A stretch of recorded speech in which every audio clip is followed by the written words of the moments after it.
there were a couple trends that came out of mandatory minicamp, both good, and then one to monitor. Let's discuss.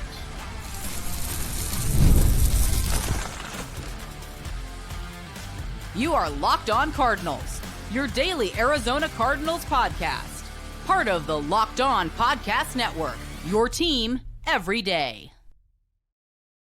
Cardinals, Alex Clancy here. Follow me on Twitter, Clancy's Corner. Follow the podcast at Locked On AZ Cards. Thank you for making Locked On Cardinals your first listen free wherever you get your podcast and on YouTube. Part of the Locked On Podcast Network, your team every day. Please go to the YouTube channel, search Locked On Arizona Cardinals. Hit that subscribe button, man. We're inching closer to 4,000 subscribers. Thanks to everybody who puts up with me every day.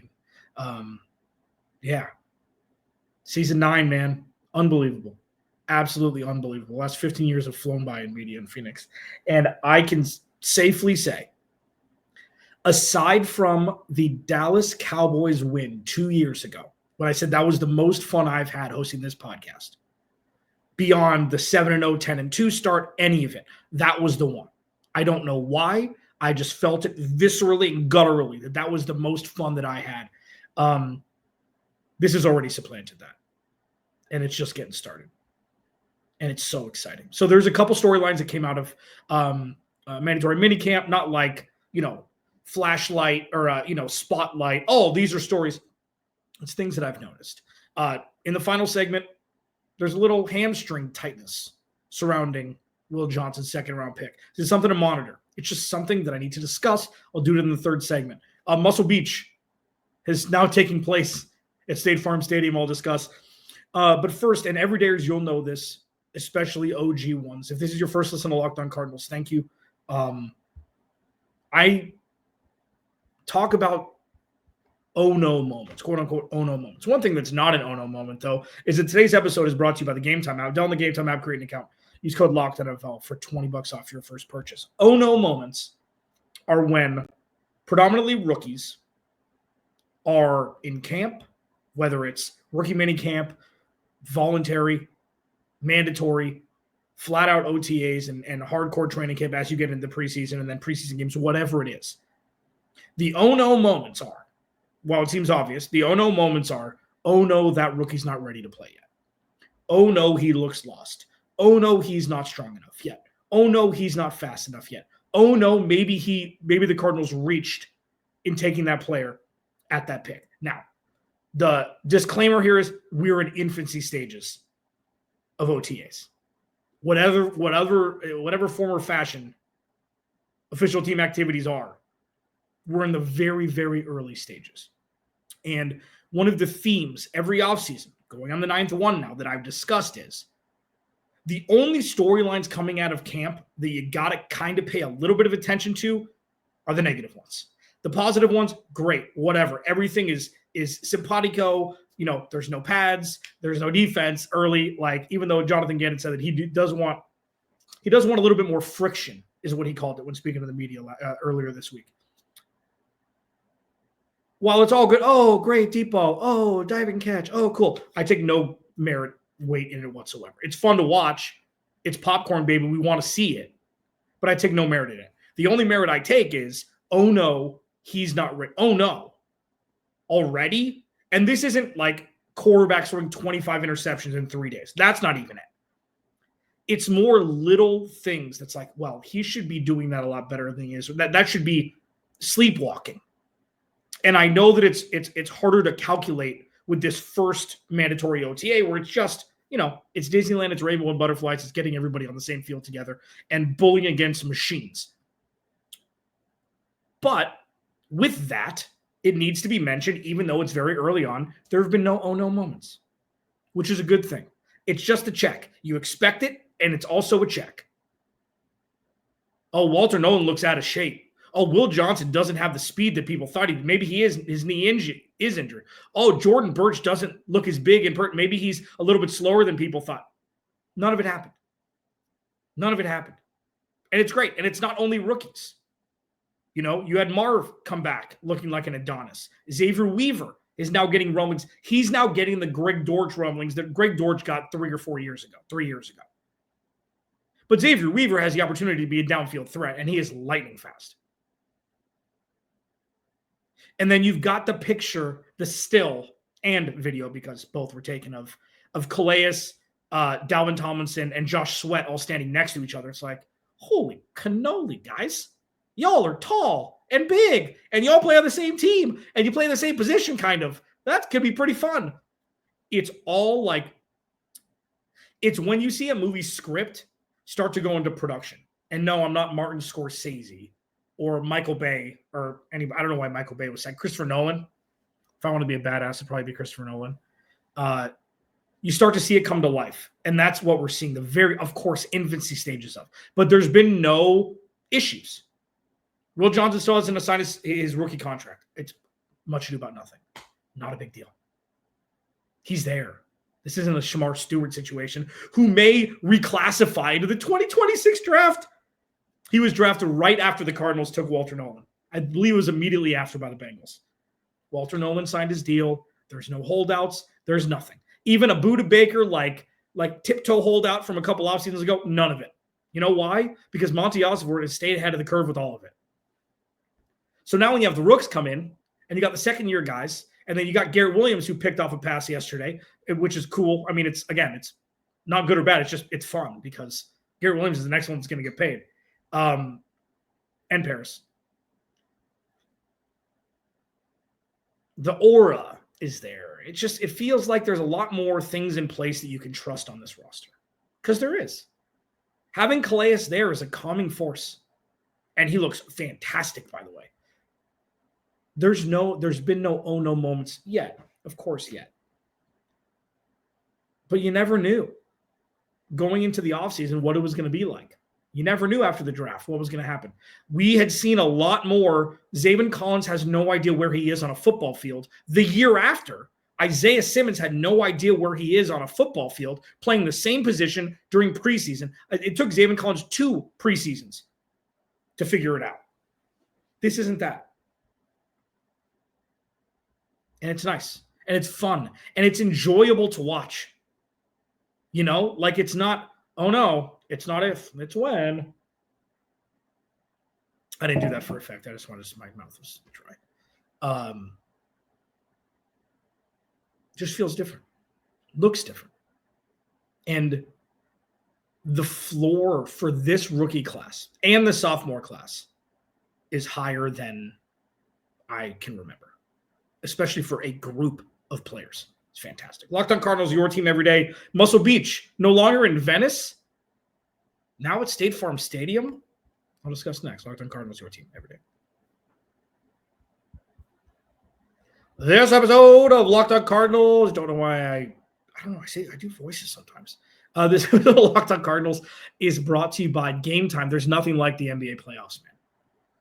It's been bonkers for the last 6 weeks, 2 months. The intensity, the buzzer beaters, the fans losing their minds is the kind of atmosphere you must experience live. And this year's matchups are already delivering and continue to do so. If you want in, Game Time makes it easy to get seats, even for the biggest playoff games. Prices on the app actually drop closer to tip-off. And with killer last-minute deals, panoramic seat view, and no surprise fees, Game Time is a total game changer. I love the seat view feature. You can see exactly what your vantage point is going to be before you buy the tickets. You'll find great seats for as low as $100 thanks to exclusive discounts. Take the guesswork out of buying tickets with Game Time. Download the Game Time app, create an account, use code LOCKEDONNFL for $20 off your first purchase. Terms apply. Again, create an account and redeem code LOCKEDONNFL for $20 off. Download Game Time today. Last minute tickets, lowest price, guaranteed. So I know I may be romanticizing a little bit what we're witnessing, but there's a very small sample size. It's the first time we're seeing everybody on the field together, and there's been no issues. And this is not something that you jinx, where it's like, oh no, now a player's going to go rogue and sit out because he doesn't like his contract. All the dots have been I'd and the T's have been crossed, man. There's no like dormant volcanoes ready to rip to potentially become active and blow everything up. There's none of that. Like legitimately and quite literally, zero of that. There is not one player on this team that doesn't have a contract that he deserves because Monty Osborne decided to wait another year. There isn't any. And there aren't any. And easily for this offseason, there weren't many who were up for this contract. Next year, it's going to be fascinating. Mac Wilson, you've got the guys up front below Nichols, Justin Jones, who I believe both have an out after this year. Garrett Williams, Parrish Jr. Like, it's going to get clunky soon, but it's nowhere close to clunky now. And that's why I've implored people. I've implored you. This is when you go. When I talked in the offseason, and believe it or not, this was not clickbait. Like, I don't do clickbait. I have enough original content to say crap that I don't mean just to get clicks. That's never what I've been in this for. But if you offered a package for Micah Parsons, including Marvin Harrison Jr. and a first-round pick, I would take it. And listen, it's not because it's Marv, and it's not because, like, the reason why I did that was as an exercise to say the Cardinals can do that, and it would not shatter the future, and it would exponentially make the defense better right away. And again, it wouldn't shatter any sort of infrastructure or crater the possibility of sustained growth by doing that, because they have the ability to do it with what's been built around them. It's so strong with the future pacing cap room, with the draft picks and everything. It's been a hard reset. So while I'm happy they didn't do it, I'm just saying if they did, you'd be able to pay Micah Parsons $35+ million and be able to field a roster. That's all I meant. So, like, that's why this is so fun. These next 2 or 3 years, especially if Kyler Murray stays, you can do the restructure with the extension.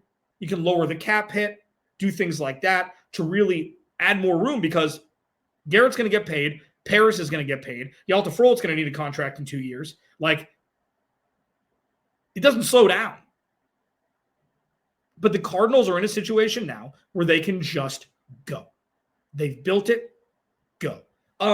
Something that's been built this offseason by a handful of players is muscle.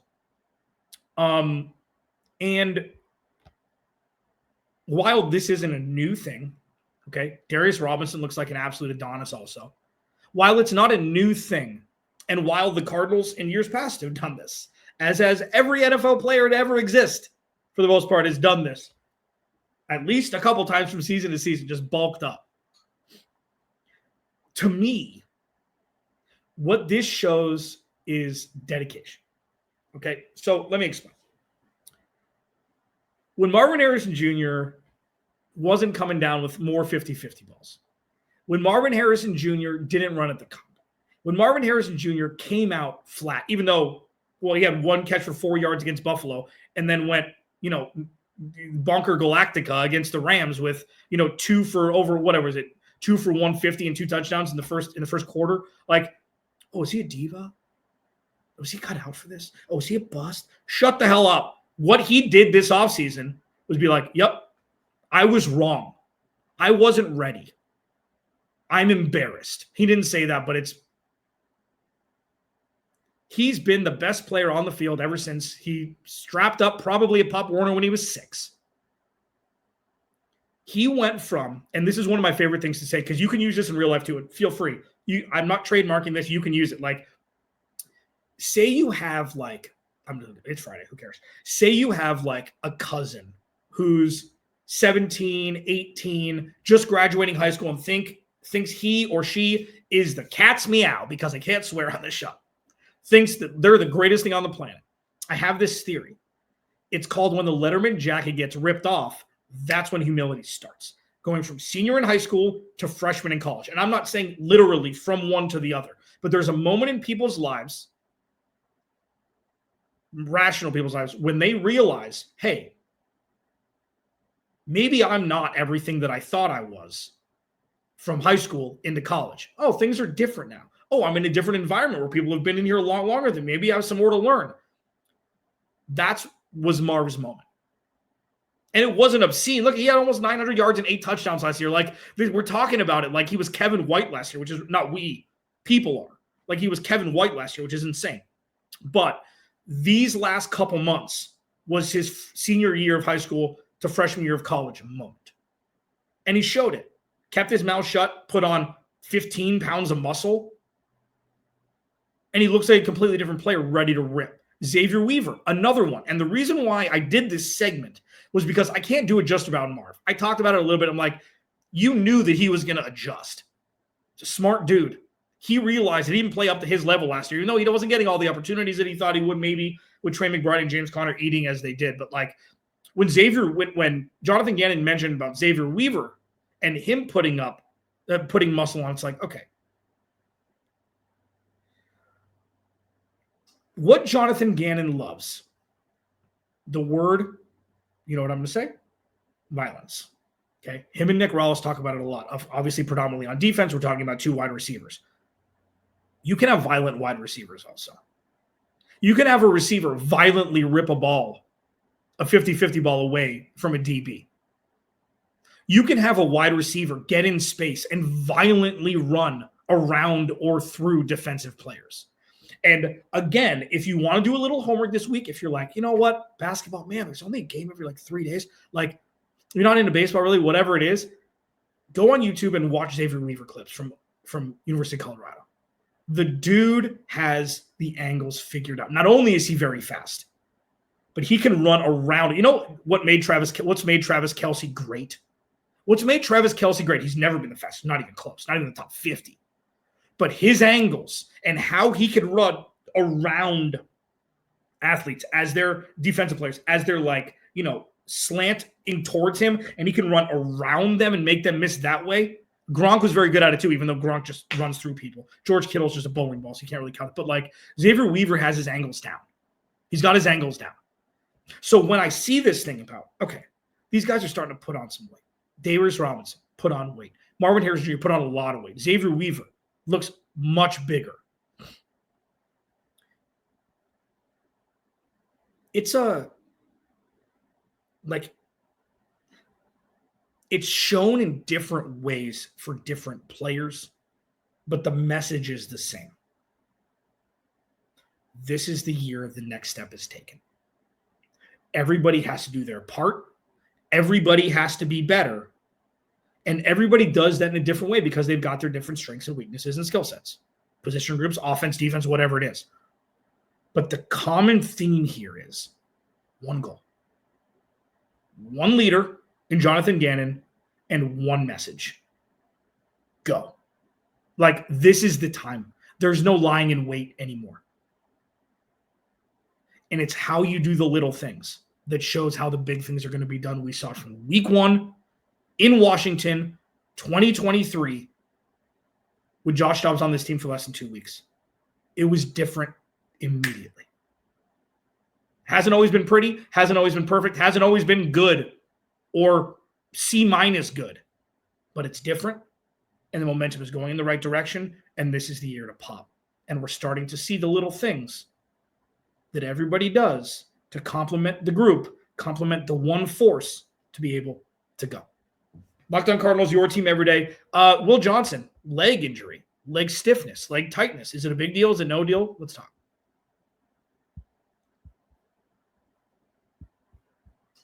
Please go to the YouTube channel. Search Locked On Arizona Cardinals. Hit that subscribe button, man. Turn notifications on. You know the drill. I'm almost at 4,000 subscribers. Tell your friends. Tell your canines if they have a YouTube channel. Let's juice up these numbers, baby. Okay. So Will Johnson has been sidelined yesterday, part of the day before, with hamstring tightness. Okay. Ripping the Band-Aid off, non-issue, right? You'd expect. The only thing that it's been in the back of my head. And every day, you know me. And I don't do this like, oh, give me a trophy for doing this, because that's not what this is. Whenever something just gets written off, I like to think about it a little bit more in depth. Oh, no knee injury, which I've discussed. Like, oh, no, well, maybe there is. Maybe there's no world where the smartest draft people on the planet who did not see this coming at all could have overlooked something as big as what could have been, a fractional ACL or MCL tear. Like, with that said, though, he dropped over a full round more than where he was projected to go. So traditionally and normally, when something like that happens, there's more than just smoke. And of course, Will Johnson's going to say, I'm good. I've been good for 2 years. Of course he will, and he should. And I'm not saying like I'm Nancy Drew where it's like, oh, let's get to the bottom of this, Pinky. Like, it's not that. But hamstring tightness, he did look good when he was running, their defensive back wide receiver routes, where the back pedal, out, intercept kind of thing. He looked fine. He looked great. Like he's got giddy up, dude. He's got spring. Hamstring tightness is just like, this is why when I hear those two words together, this is what I think could potentially be a reason as to why. There's got to be something to the knee injury story. It wouldn't just be made up out of thin air. Now, maybe it was far more weighted than it should have been. Okay, so say it's like, okay, he drops around. That's a 10. The reason why he dropped around is because they thought the knee was a 10. Okay, maybe it was a 2. Maybe it was a 3. Maybe it was something he rehabbed on his own. Everything was fine, and it wasn't something debilitating to the sense where he was committing malpractice and doctors were committing malpractice by not divulging that information during the draft process. Maybe it was that. Okay, so say it was. Say it was just a little lingering thing that it was just messing with him a little bit. But again, he could run straight lines, he could slant, whatever. Maybe it was just sore after workouts, whatever it is. If that doesn't become 100%, or if there's something that's pushing that could turn into a hammy. It could turn into a calf. It could turn into other things. So the reason why my ears perked up and it's like, hammy, knee, same part of the body, kind of. It's the same appendage. So that's why I thought about it. I mean, that was the only reason why Bunny thought, like, obviously something to monitor very, very lightly. But again, solidifying the fact, I don't think that there was some like grand conspiracy that there was this issue that he lied about. Of course not. But drops around in the draft, hamstring tightness a couple days in the mandatory OTAs. It's not interesting, but it's not uninteresting either. Locked On Cardinals, your team every day. Remember, without you, there is no me. I'll talk to you Monday.